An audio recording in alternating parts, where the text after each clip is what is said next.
Happy Wednesday, everybody, and welcome on into another episode of Pedone My Take. I'm your host, Nick Pedone. Hanging out with you today is August 5th, 2020, and we've got another fun episode for you guys with another super fun guest. Can I give myself a little bit of a pat on the back here?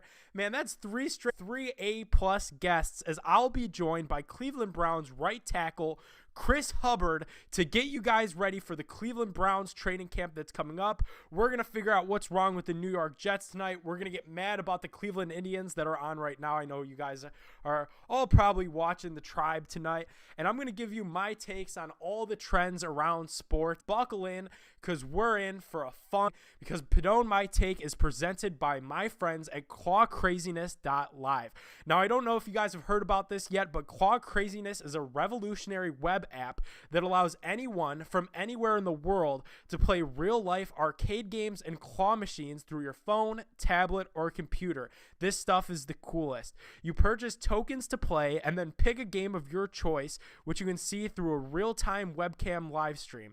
You're going to credit the game and have full control of it. If you win, you get tickets which can be used towards actual prizes that are going to ship to your front door for free. You're going to go ahead and sign up today. Text the phone number 833-709-0967 after you sign up to get free coins and promotions and start winning your free real prizes today. The crew over at clawcraziness.live set up some awesome sports prizes for my listeners to this episode, so head over to clawcraziness.live now and register today by texting 833-709-0967 to claim those free coins. That's what it's all about. Get your stuff now. They've had already over 800 prizes won and delivered this month, and they want you to be next. Again, that's clawcraziness.live, and you're going to get your free coins by texting 833-709-0967. Again, that's 833-709-0967 at clawcraziness.live. So let's get into this. Last week, I was very happy.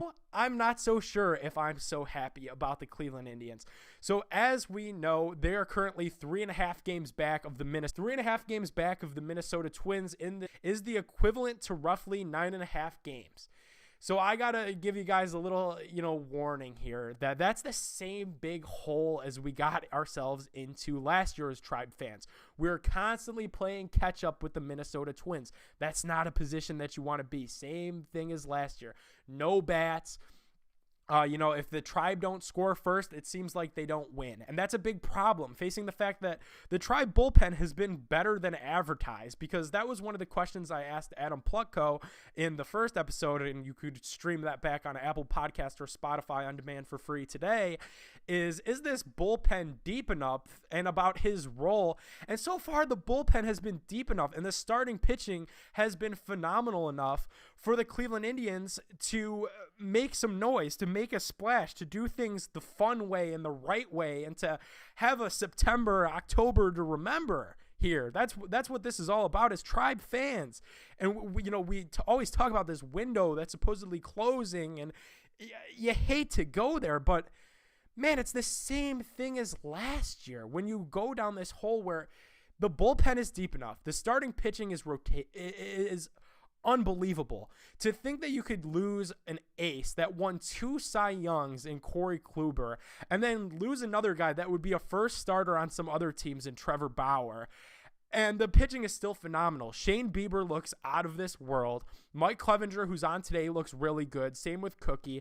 And then you have the 2 young guys in Savali and Plesac that are holding their own as well. And then you turn to the bullpen, you got Karinchak, who's young and looks good. You have Cam Hill, who's young and looks good. On top of the multitude of other players, it's like, man, this is the best damn pitching staff in baseball.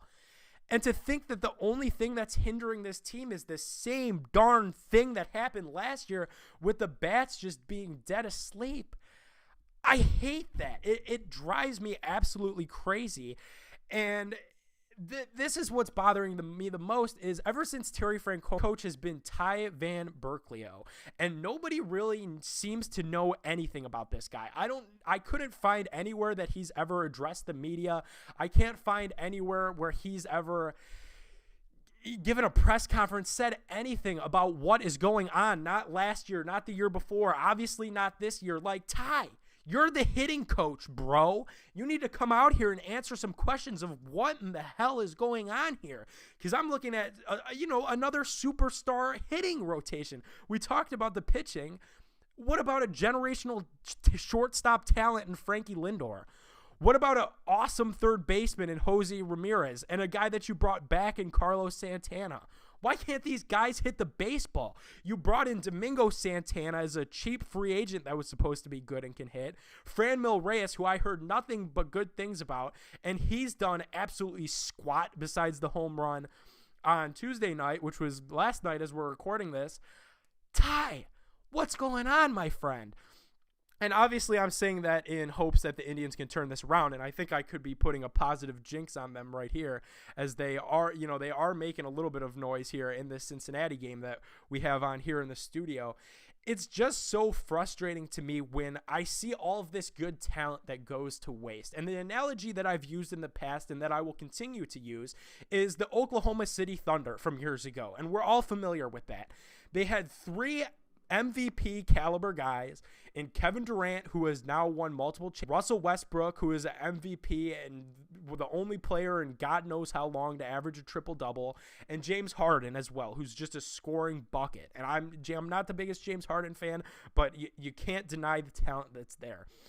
And I'm looking at a similar situation with the Cleveland, like, okay, we've seen all this talent for how many years? Since 2016, since they've been there, if we really want to go back that far, where it's a awesome pitching rotation, and the hitting, when you look at the names on the paper, shouldn't be that bad. And I know the Tribe is battling with some injuries right now.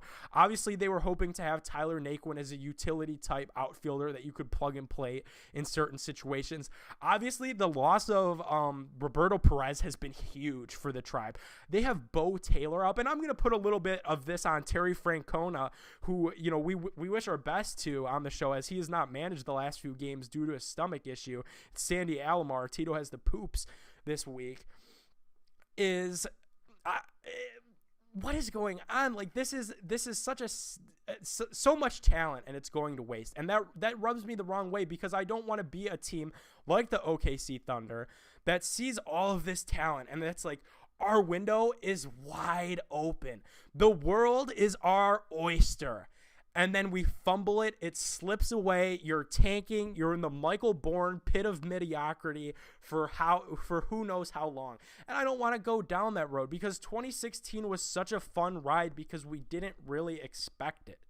And now that we expect the Tribe to be good, and the expectations are there, and the talent is certainly there, why can't they be better? Why can't they figure out how to score more than 6 runs in 6 games? That's agonizing. You're not going to win very many games when you only score, so many 6 runs in 6 games. That ain't going to fly. You could have Bob Feller pitching every night of the week, folks, and it's not going to fly.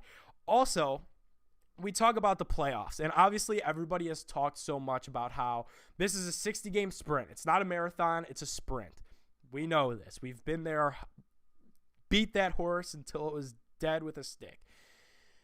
But now we're looking at a pitching rotation that's eating innings. Last night, I saw Shane Bieber go out there with 96 pitches through 8 innings and went out there and pitched the 8th.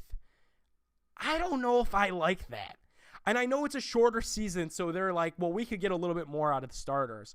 Well, isn't the hope here that we make the playoffs? Isn't the hope here that we make the playoffs multiple years in a row with a Cy Young caliber young talent that's cheap and under contract for a really long time? We know the Dolans like these guys, and Shane Bieber, shouldn't we try to be saving him a little bit so we could make a little bit of a splash not only this year but next year? So many things about the Tribe are kind of frustrating me right now, and I see this frustration on Twitter all the time. I'm not the only one that's getting frustrated by this. And I want you guys, as always, tweet the show at Nick Pedone 12, at Pedone My Take. I know you guys are seeing this. I know you're hearing it, and I want to hear from you. Are you peed off about the Tribe? Are you mad? Are you angry? And why? Because I feel like there's so many things that kind of pile on as Indians fans that makes us so frustrated about the team that we love so much, because we know they should be so good. It's like, Where's the disconnect happening? I think that's why I'm why I'm the most mad as I am right now. It's like, where is the disconnect happening where all this talent, same thing as the Browns last year, really, where all this talent isn't materializing into wins in a season where it needs to materialize into wins the most, because there's only 60 games. It's going to be a hell of a lot shorter. And if you want to get into those playoffs, we've seen it last year. Well, we didn't see it last year. Didn't even make the playoffs. We've seen it the year before, that if you want to be good in the playoffs and you want to compete with the big boys, you got to hit the baseball. And I don't want to get into the stuff with the Astros, because what we know what they did was wrong and what they did was dirty. And I don't recommend anybody doing that in any sport of any kind. It's no way to get ahead. But, man, look at how they swung the bats. Look at how the Yankees swing the bats, how the LA Dodgers swing the bats. Hell, in the World Series, look how the Chicago Cubs swung the bats. And maybe is that what was so fun about 2016? Was it not the pitching staff of Corey Kluber? Obviously, Trevor Bauer pre-drone. You had a young, spry chicken in Mike Clevenger. You know, Cookie Carrasco. Adam Plutko made his debut in 2016. Maybe that wasn't the fun.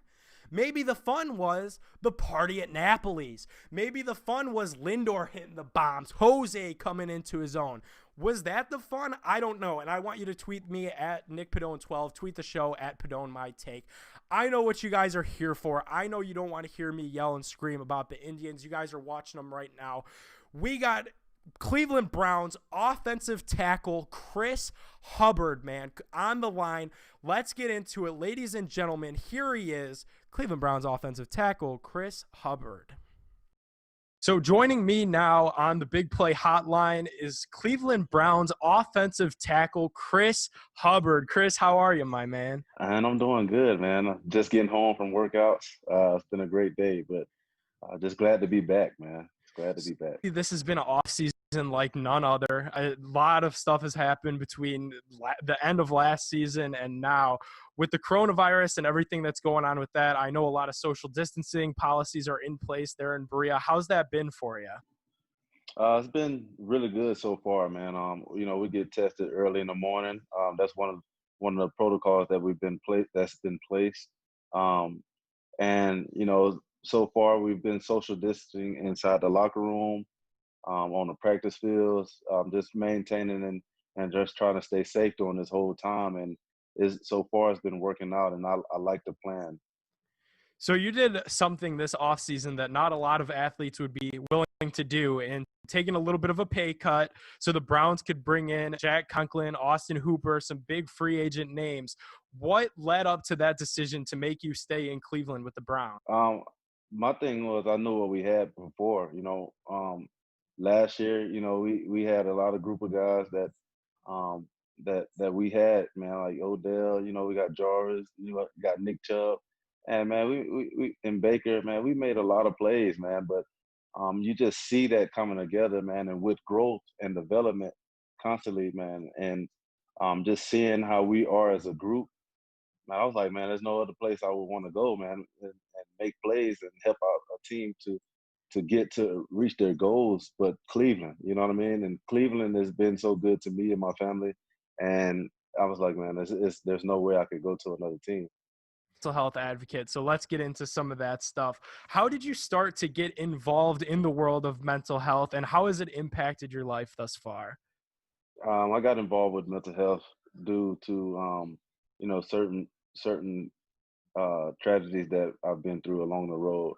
As far as like when I signed here, just being able to have that big contract coming here, and then you have a lot of people in the family, like deep parts of my family that's coming out of the woodworks. And not only that, but a lot of my family members deal with mental health too as well. That's very close and near and dear to me. So I just wanted to bring it to the forefront, man, of that, mental health is serious. This is something that, if you keep prolonging it and keep prolonging it, man, something serious, you can have a serious illness, or you can end up hurting yourself. So this is one of the things that I wanted to, bring out, because I've been through it, and I just want to be able to help anyone that's in need and show them, man, I'm just as human as you. So this is something that I'm gonna continue to harp on and continue to bring awareness to.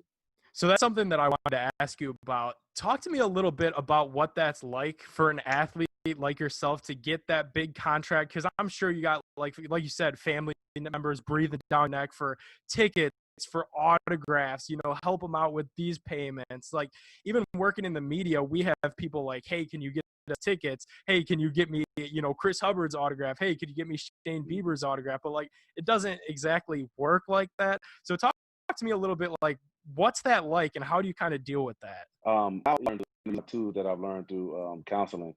Now it's so easy for me to say no when people want to ask for money or when people want to ask for tickets. We already have too many people coming, so like that's a no for me, and I don't want to overcrowd it. And you know, I have a kind heart, man, and just not. I'm always saying yes to everyone, just making sure everybody want to have fun and things like that. But then eventually, man, that gets to wear on you, man. You have so many people around, and just don't know enough about you sometimes because they can say the wrong thing and it just boom, it can kind of like tick you. But learning to say no has been a big asset that my wife has told me like you need to say no sometimes, like because it can be overwhelming, man. It can. So here in Cleveland, Kevin Love too has done a lot of work to destigmatize mental health in men and in athletes. Why do you think that's still such a big issue, that men and athletes like yourself have sometimes such a hard time just opening up and talking about what's going on? We're macho, man. We don't necessarily need the help. Like we like, man, we're okay, man. We'll be fine. But deep down inside, man, you're going home and you're like, man, if I just ask somebody, man, I might need some help. Because it's not easy, man. It wasn't easy for me to come out and say, man, I need. I just thought about it, man, because it started to wear on my body and wear on my mind. There's always something on my mind, and I needed help to figure out strategies of working on different things to help me during those times. I think the biggest thing of for us, man, we're so macho and we want to be the big tough guy, say we're okay. For sure. So in your life and experience, like, what have been some of your toughest battles, and in a space would you give to somebody in the audience that could be struggling and that could, probably is a man as well? My biggest battle, my first battle, I would say I would go back to college, man. I handled it kind of wrong when my grandfather died.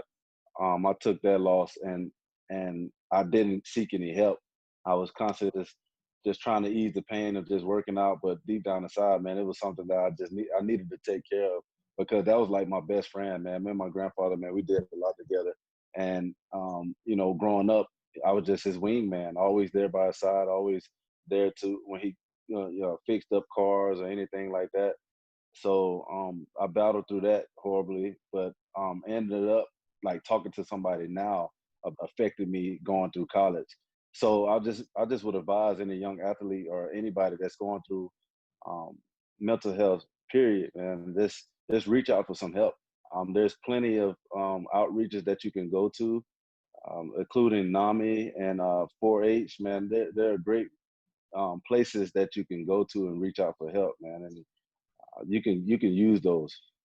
For sure. It's such a weird time right now, too, especially for the African American community that's been hit so hard with the coronavirus pandemic. It's been hit so hard with the social injustice with the murder of George Floyd. Why do you feel so why do you feel that it's so important for yourself and for other NFL athletes to speak up against some of the social injustice that's going on right now? I think our platform is touching a lot of people. So for us, being at this stage, being at this level, um, you know, anybody can, reach us as far as like the words that we put out there. That's much helpful and responsive to what we say. So when we use our platform, social media, Instagram, Twitter, Facebook, whatever it is that we're continually expressing the importance of social justice and like harping on the racial injustice, the stigmas, man. Those are important. So I think using our platforms, social media, man, that's been a big help towards helping helping everybody out right now. Yeah, the petitions have done, so much, as I'm sure you've seen, like stuff on Twitter, you tweet out a petition and it blows up. Oh yeah, big time, man. It's helpful, man. It's much needed. So, speaking of the coronavirus, players are slowly starting to opt out. What have the Browns and the NFL kind of done to make you feel comfortable? And do you feel 100% comfortable going into the season? What right now, what we're doing, man, is every day. Like I said, we're getting, we're getting tested every day. So when we come into the building, we make sure that we use our little key cards that we have on our lanyards around our necks, that we stay 6 feet apart. If you get any close to each other, then that like signals that you're pretty close to somebody. Wow. So those just using that, man, and wearing the mask inside the building constantly, and as well as taking the precautions around the building and on the field. We do the same thing as well, to stay 6 feet apart, just to make sure we're all staying healthy. I think Cleveland, the Cleveland Browns, man, we're doing a great job. I can't speak for anyone else that's going around the league on what they're doing, but I know right now what we're doing is really helping us out and benefiting for us. So I got to ask you, the Browns this offseason bring in OG offensive line coach Bill Callahan. I know you probably haven't had a ton of time to work with him. What has that been like in that short amount of time? These couple of days, man, it's been fun, man, just to see him. Me and him shared a few words coming out of when I was coming out of Pittsburgh, because he was still in Washington, and that's when I was coming out of being a free agent. So I knew him from a long time ago. So just seeing him now and just being and taking in his knowledge, man, it's been helpful, and I think it's gonna help us along the way, man. So many people want to know what's going on with the right guard. What's going on with the right guard? I know you can't tell me, but would you feel comfortable if you're called upon to slide into the interior of the outside for, the last couple of years with the Browns? And everything to help this team win, man. I promise you that. Like, if they need me, wherever they need me, I'll be honored to be in that position, man. As long as I'm helping this team win, that's all that matters, winning football games, man. Okay, you got me fired up. Don't make me run through a wall here now. So many people were kind of upset with last year's team and how things finished out with that. What's going to make this year and this regime different in your eyes? I think we're bringing back a lot of guys that have been here before, from last year. We are starting to be more a veteran team now.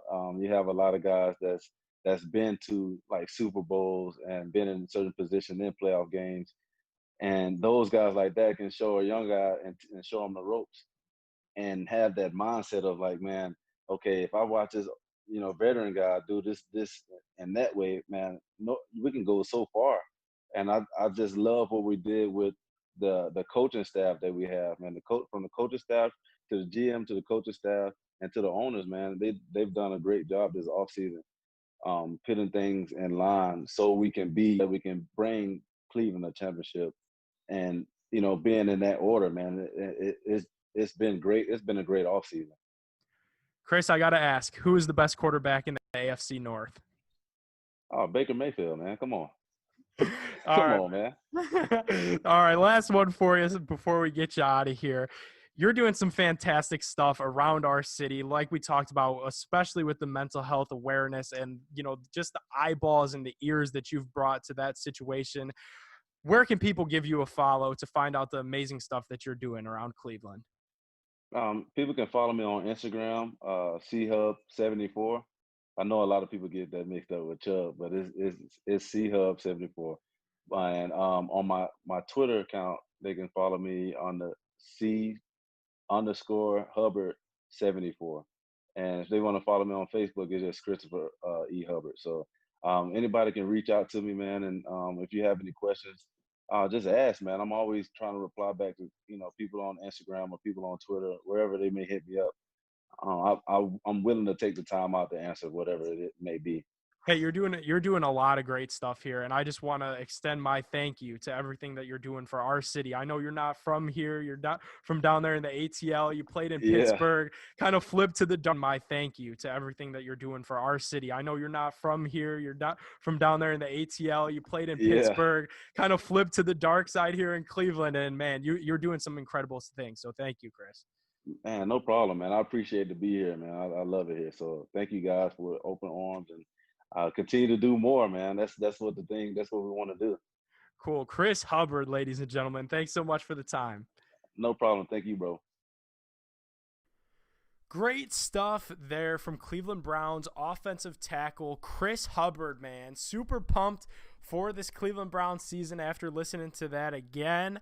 Always great, too, to see our athletes helping out. I know I name dropped Kevin Love in that interview. To see our athletes helping out with, whatever social movement that they believe in. And for Kevin Love and Chris Hubbard, it's the mental health stuff. And I was really happy to be able to sit down, get on Zoom with Chris and talk about, some of his personal battles and just different ways that he, was helping around Cleveland. Also some super interesting stuff too about Bill Callahan trying to rope him in the right guard competition as well. So it's going to be fun times here in Cleveland, Ohio. Now that it seems like there is going to be a football season, they got those protocols rocking and rolling for those guys. So I'm super excited to see how that goes down because, man, when it goes down, it's going to go down.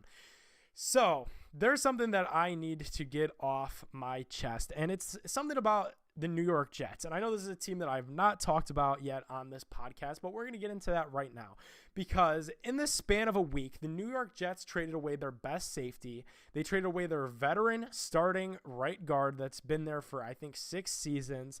And they've also cut a veteran wide receiver that has worked with their quarterback, Sam Darnold, for the 3 years now that Darnold's been in the league, in Quincy Enunwa. Now, I know a tank when I see one, Jets fans, and don't get me wrong here, you guys are about to start a tank. And because it's just all the signs of it. It's all the rhyme and reason, right? Why would you cut a veteran guard? All right, let me backtrack this. The quarterback is the most valuable asset on the football team. I don't think there's anybody arguing or disputing that, especially after what we saw during the Super Bowl with Patrick Mahomes and what we saw this offseason with the contract that Patrick Mahomes received. The quarterback is the most important position on the field. And when you get a good one, or you think you have a good one, like the Jets think they have in Sam Darnold, you better do your darndest to protect him and to make him feel comfortable. We saw the importance of that right here in Cleveland in this big play studio where we saw the Browns flounder because of the offensive line struggles last year. So shouldn't the Jets be trying to build a fence around Darnold? Why would you cut a veteran guard, who immediately then gets scooped up by a division rival in the Buffalo Bills? So obviously the dude could play. Obviously he's healthy. Obviously there's teams out there willing to pay him. So why do you cut him, Jets? Why do you just let him walk free? That didn't sit right with me. Just to save a couple bucks, you're New York. You have all the money in the world. Spend it. You're the biggest market, arguably, other than LA. Spend the money. Keep the guy. He's a 6-year veteran that's going to protect your most valuable asset because that's what all this is about. So the Jets should be trying to develop Darnold, but it seems like to me that they're going in the wrong direction. They're going into the Cleveland Browns of old direction of developing Cody Kessler and Deshaun Kaiser. Do we remember how that worked out, everybody? Do we remember how that worked out, Cleveland? Drop that in the comments again. Tweet the show at NickPedone12 if you remember, because I sure as hell do. So isn't that what this should all be about? And this is why I didn't want the Browns to draft him. First and foremost, the interceptions. Those needed to be cut down in half coming out of college. And obviously, I as a Browns fan and as Browns fans, presumably watching this, just having Chris Hubbard on, we can't complain too much about the interceptions because we just had a pretty rocky season from our franchise guy in Baker Mayfield that was taken with the number 1 overall pick in the same draft as Sam Darnold. However, Sam Darnold, in my opinion, and this dates back to the 2018, draft, doesn't have the type of personality that Baker does to overcome. So you heard Chris Hubbard talk about it here, and you've heard a plethora of other Cleveland Browns, and we're going to talk a little bit about Austin Hooper, who met with the media today a little bit later in the show. you don't hear those same leadership qualities out of Sam Darnold. And I'm sure he's a great leader. We know that he's a great kid and he comes from a great home, right? Nobody's disputing that he's a troublesome guy. It's just that he's not that constant voice. He's not that constant knacking to get better, chip on his shoulder type of guy. And maybe he is now. Maybe the mono thing and the Jets were a dumpster fire like the Browns last year. So maybe Sam does have a chip too. But I surely haven't heard a thing about him. And to be completely honest, I wouldn't be surprised if within all this, in a decision to, cut your best defensive player, one of the best defensive players in the league, and Jamal Adams, to just trade him away, I wouldn't be surprised if maybe Sam Darnold wasn't thought about in the Jets front office as much as he should have been. Was at any point Adam Gase like, yo, I understand that we're getting rid of a guy that's usually disgruntled and we're getting a lot back in return, but shouldn't we try to build up a pretty nice defense to keep Sam off the field as much as possible? And when he gets on the field, get him back in pretty decent field position? How about the decision to cut Brian Winters, their starting right guard? You think that conversation was ever had? And I know their backup right guard is okay, hasn't played much. Like, hey, shouldn't we just keep the guy that's been the starter for 2 years with our most valuable asset in Sam Darnold? Jets fans, I know a take when you see one, and I haven't even spoken about your head coach, Adam Gase. That was questionable when it happened, and it's even more questionable now. I remember that coked out interview, introductory press conference more than anybody, where he had the, goofy blinky eyes looking around everywhere and creeped the hell out of the entire internet for a whole week. I don't forget about that. How about Greg Williams, right? You guys just had another great defensive player that the NFL has to offer, and C.J. Mosley just back out. Opt out of this thing. And obviously the coronavirus is super serious. Any athlete that backs out is completely right by their decision because it's their life and it's their freedom to do so, and their contract is going to just be pushed back to next year. So if you don't feel comfortable in playing CJ Mosley, don't play. But Greg Williams was advertised to me as this master of defense that, was a badass guy that didn't take no BS. Do we think Greg Williams is afraid of the coronavirus? I don't. I bet you, I'm willing to bet any money that Greg Williams hates the coronavirus. I'm betting that he doesn't really believe in the use of masks. I'm willing to bet it all. He just rubs me as that type of military type, really tough, nasty dude that come get some stuff. So I'm willing to bet that Greg Williams probably could have tried to, we don't know if he did, speak to CJ Mosley in this process and be like, hey, dog, how about you stay? Hey, Jamal Adams, how about you don't be so disgruntled every time? We're going to, every season when these things go wrong, we're going to try to get you good. Instead, he's like, nah, we'll take the 2 draft picks. This guy's disgruntled. He doesn't win with these 2 moves that I know work, the 2 moves that Myles Garrett hated and that held his development back. So, for those of you keeping track at home, you got a questionable at best head coach, and you got a defensive coordinator that hasn't done a whole lot other than a big scandal and that a lot of people around the league don't think too highly of. So if you're keeping track at home, that's 0-2 if you're the New York Jets, on top of the, umptude of other things that I've been talking about. The Jets very well could blow this up. Their last 2 draft picks, Joe Douglas, man, your last two draft picks, Quinnen Williams, who did nothing really that I could remember besides getting stopped at the airport for gun charges. You never want to see that, Quinnen Williams. I can't really recall one thing that he did on the field. I mean, granted, he's an interior defensive tackle, so it's a little harder for those guys to make plays, but dude was the number 3 pick, man. Should probably start to wake up a little bit at some time here. How about Mekhi Becton? A guy that I was very vocal against the Browns. Better not draft. You better not draft Mekhi Becton. He is a technical nightmare. His feet work are so backwards that it's going to take Joe Thomas himself to descend from the heavens and twist those guys' gigantic feet himself to get him in the right direction. So you got 2 projects that you just drafted in the last year. You just got rid of your best defensive player for 2 more draft picks that are going to be late round because the Seahawks are pretty good. So 2 late first round draft picks that you'll probably botch. You just cut your best receiver, not your best receiver, but a veteran receiver for nothing. And you cut a starting right guard that's been there for 6 years in the same diddly darn spot, and you got nothing back for him. And he left and went to your division rival. I know a tank when I see one, Jets fans. I know it. You guys are tanking. And Sam Darnold is a part of that tank. And that is horrible for a young quarterback's development who hasn't played much. That mono all threw him off. He's not vocal. It's going to hurt them a lot. So speaking of blowing things up, seems like Odell Beckham's season was derailed and saved all within the same 2 hours, huh? Who saw that on Monday when the Wall Street Journal puts out this goofy story saying that Odell doesn't want to play this season? Whoa, big headlines. Whoa, better wake Nick up from his nap because Odell doesn't want to play this season. What's going on? Gets me all hot and bothered and angry. Oh, what? Odell's not playing. And then Mary Kay Cabot swoops in and saves the day like she sometimes does and says, Hey now, people are telling me that this Washington Street Journal post was 2 weeks ago, before Odell was able to see the health and safety protocols that the Browns have put in place that I talked with Chris Hubbard earlier in the show. And if you missed that, you could stream this shortly after the show is done, taping here on Apple Podcasts and Spotify. I was like, whoa, okay. All bent out of shape just to see that the story was why would they do that? The story is 2 weeks old. What are you doing? Press and send on it now.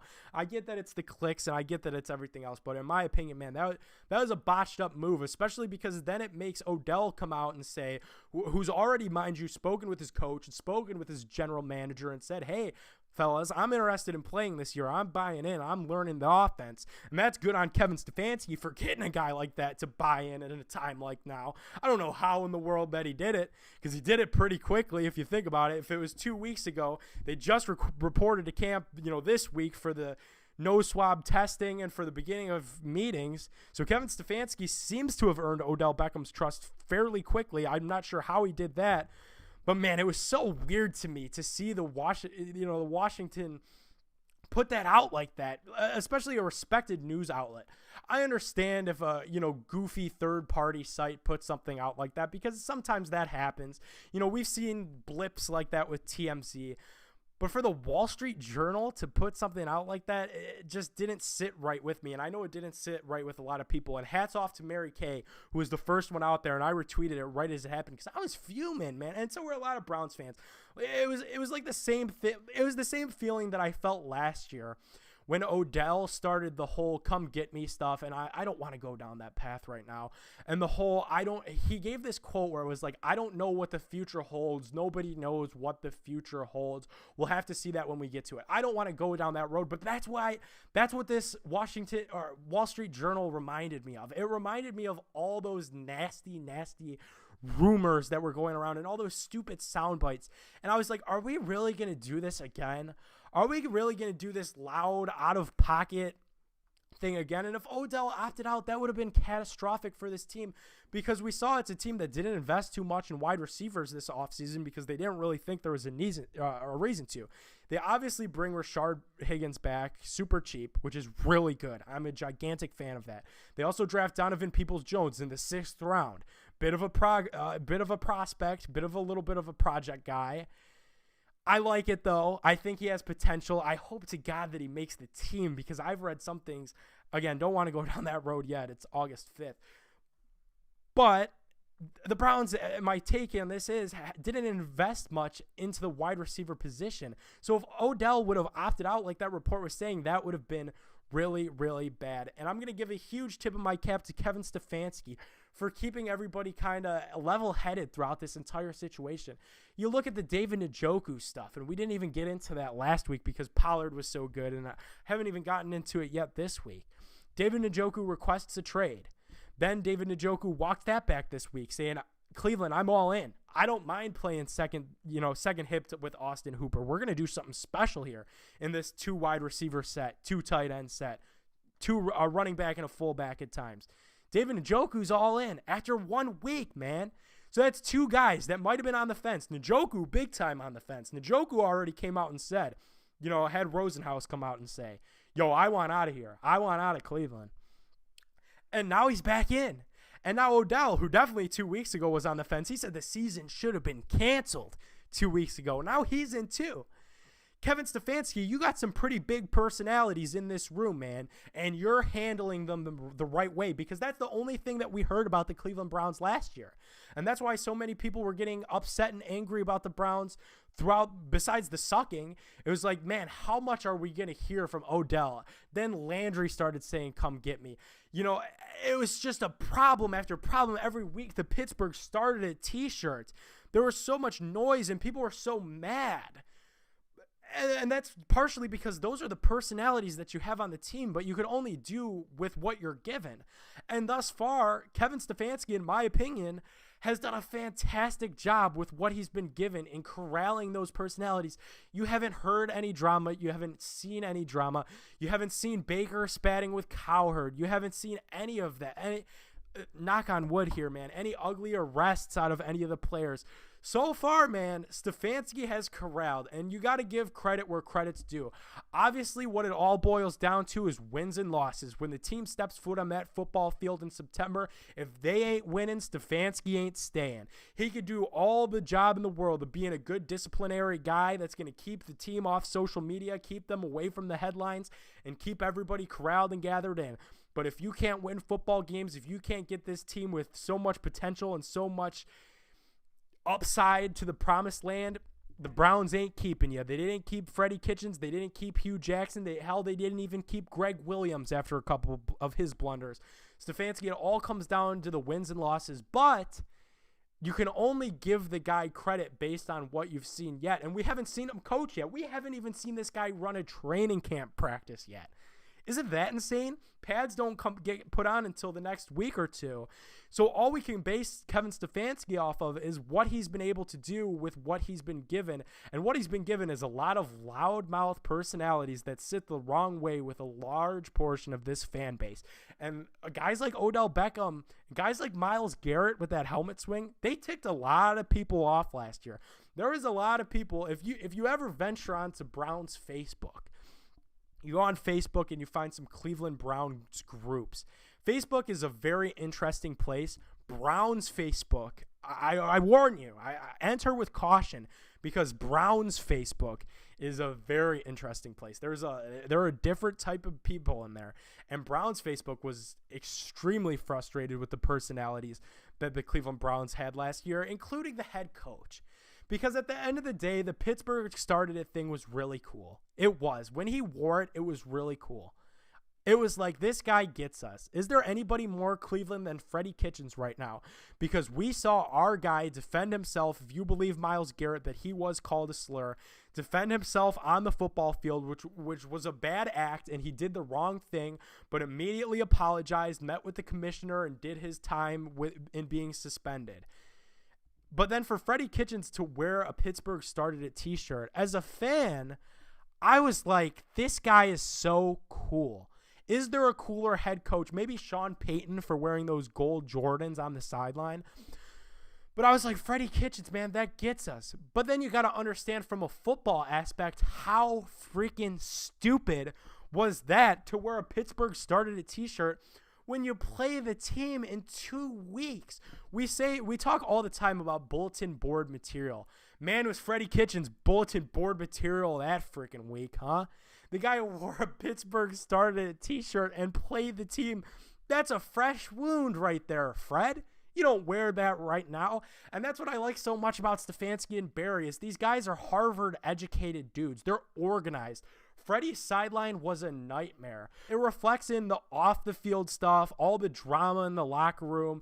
Duke Johnson, we didn't even throw that name out. Let's date all the way back to the Duke Johnson trade request and Baker saying you're either with us or against us.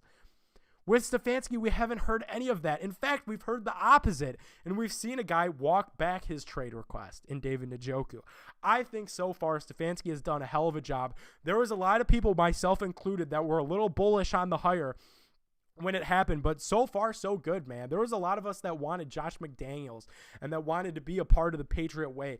But maybe this Stefanski is the truth. Maybe this analytics is right. Maybe we didn't give it enough time. I'm drinking the Kool-Aid again, and I drank the Kool-Aid for the last how many years as a Browns fan. But like I said, you can only you can only do what you're given, and I with what you're given, and I think so far Kevin Stefanski has done a fantastic job with that.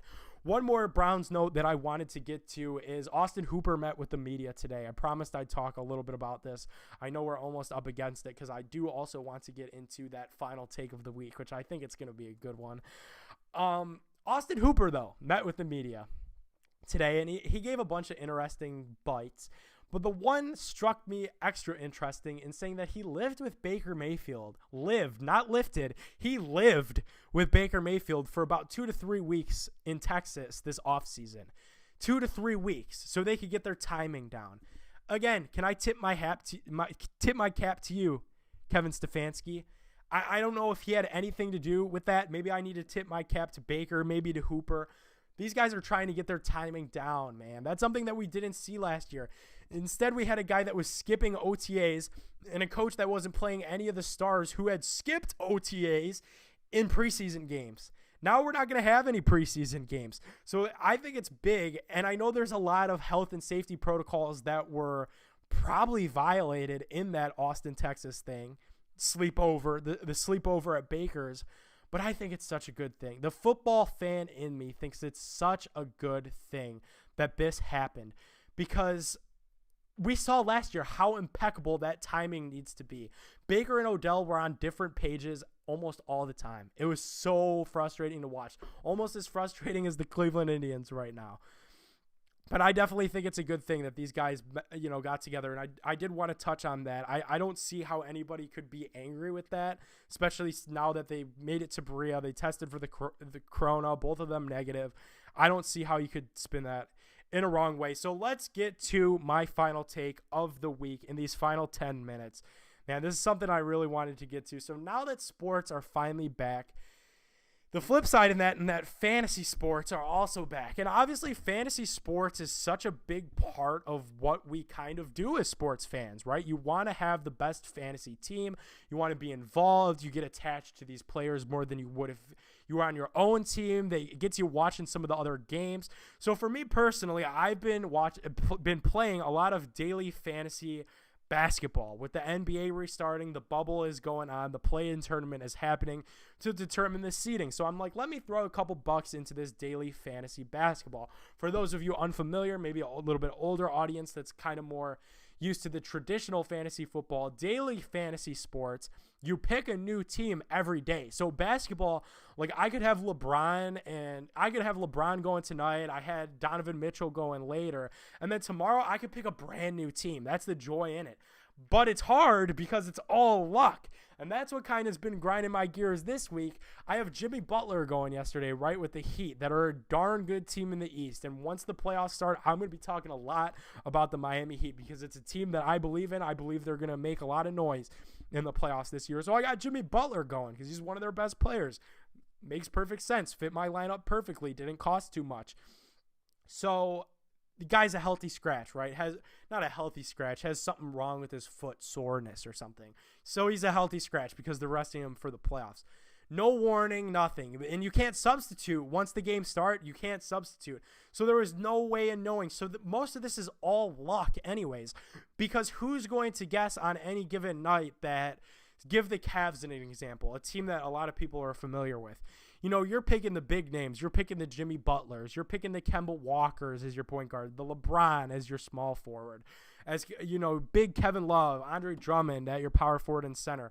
But instead, you got a guy like Dante Exum go off for 25 points and 10 assists, and your night is botched because the people that had Dante Exum, well, those are the people that are going to win the money. So that's a little bit frustrating to me. It's almost completely luck, and all fantasy is completely luck. We're getting ready to start fantasy football season, which is a fun time every year. It's so fun getting ready for the draft and finding out the draft order and harassing the commissioner that somehow gets the first pick, saying how the hell did you get the first pick?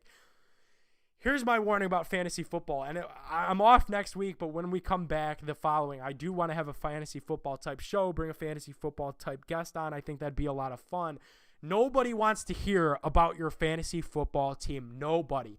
Everybody hates you when you start talking about your fantasy football team. I do it every year. I'm the hated guy every year, guilty as charged. For the last 3 or 4 years, I've drafted a kicker late, like how you're supposed to, and they get hurt. 4 years in a row, they've gotten hurt before week 1 or cut. I had Dan Bailey got cut. I had a bunch of other guys either got hurt or released. 4 straight years. So that's my big thing. I'm always telling people every year, oh, my kicker got cut. Nobody cares what quarterback, nobody cares what running back, what receiver, what combo of players, defense you selected. You're allowed one tweet. When you make your team, you're allowed to tweet out your team and get the conversation going on Twitter for that one day that your draft is held. But then if your players get hurt, I don't want to see, oh, my season's over. Or if you claim somebody good on your waiver wire, I don't want to see, oh, good thing I claimed Kerryon Johnson off waivers, man. What a steal, what a pickup. Good thing I claimed Gardner Minshew off waivers. What a game he had. I don't care. Nobody cares about your fantasy team except you. I'm willing to say even people in your own league don't care about your team because they're worried about their own darn team. Which leads me into my next thing. It is so dumb, and every fantasy player does it. Again, guilty as charged. How dumb is it to be in 3 or 4 leagues? That's so stupid because you're cheering against yourself almost every week. If you're in 2 or 3, chances are that there's a guy on your team in one of your leagues that's also on somebody else's team in another one of your leagues that you're going up against. So you see where you could kind of bump heads with that and how that might not be a lot of fun and how you could have a lot of money tied into it. And ultimately you come out looking like the idiot. Injuries are going to be a big deal this year in football. You hate to see it happen, especially in football where there's some of the worst, some of the most gruesome. But with no preseason games, shortened training camp, there's going to be a lot of injuries, folks. So that waiver wire is going to be hotter than it's ever been. You're going to have the guy in last place snagging up all the good players, where usually sometimes it's a little bit more even, and you could get good players even if you're not at the top of the waiver wire. Fantasy this year is going to be annoying. Fantasy is always annoying. I love it. I love fantasy football. I love daily fantasy basketball. I've been in a keeper type fantasy basketball league once, and it was okay. I did win, but it was kind of boring, to be honest with you. And you have to set your lineups every day. But this year in general, it's going to be annoying because we're not sure how this season's going to go. What if it gets called? What if we see this in the MLB right now? Football ain't doing a bubble. What if there's a Corona game? Right? How do we account for that? Because fantasy football, we know, starts on Thursday, ends on Sunday Night Football. You find out if you won when you wake up Monday morning. Well, what happens if Sunday Night Football gets canceled? What happens if a game at Sunday at 4:10 gets canceled? I got a lot of questions about fantasy football this year, and I'm going to play, and I'm excited to play. But it's just so annoying. I love it, but I hate it at the same time. Injuries are going to be bad. There's going to be Mount Union running backs starting by week 8. Again, let me know if you guys want a fantasy football show the following week, not next week, the following. Tweet the show at NickPedone12. Tweet me at Pedone My Take, and we'll figure that out, get that sorted out, get you guys some inside tips and tricks to ace your league or 3 leagues if you got to be in that many. But I would advise you to only be in 1 for the reasons that I gave ahead of time. So let me know, and let me know if you feel the same. Am I out of pocket for this? Do you like fantasy football genuinely, or does it kind of work your nerves the same way that it works my nerves a little bit? Again, tweet the show at NickPedone12 at Pedone My Take. Big thanks to everybody for hanging out. This has been such a fun episode. We got mad about the New York Jets. We got mad about the Cleveland Indians that are finally on the board as this podcast is being taped. We got, we talked with Chris Hubbard, who is awesome, got mad about fantasy football. This was a mad episode, right? We maybe come back with a little bit higher spirits next time. So thanks to everybody, though, for hanging out. What a fun hour. Big, huge shout out to Chris Hubbard, man. He was awesome. He's doing some awesome stuff, too, in the world of mental health. Make sure to give him a follow on Instagram is chub74. Don't get that mixed up with Nick Chubb. It's chub74. You can see how that would work out. Follow him and everything that he's doing. Even bigger thanks to clawcraziness.live. If you missed the beginning of the show, I told you about this new video arcade that's completely online. It's perfect for the pandemic that we're living in. Have a little bit of safe fun from home, man. Play this on your computer, on your tablet, on your phone, and go to the bathroom and wash your hands after. You're not going to get sick playing clawcraziness.live. It's a real-life arcade game and claw machines from home. You could play it anywhere in the world. It's super legit, virtual arcade. Had me feeling like a kid again when I was playing a little bit earlier to figure it out. You purchase tokens to play, and then you pick a game of your choice, which you can see through a real-time webcam live screen. This live stream is the coolest. There's one that's facing like the whole machine, like how you would be standing if you were in Walmart playing a type claw machine. And then there's also one that's equipped to the claw, so you could see the prizes that are below you underneath. Makes it super easy to win. I actually won 2 basketballs myself today. So they've had over 800 prizes won this month alone, and they want you to be next. They want you to get on clawcraziness.live. Just throw that in your Google search engine, and you can get started today. Once you sign up for free, make sure you text the phone number 833-709-0967 and let them know that you signed up. Again, that's 833-709-0967.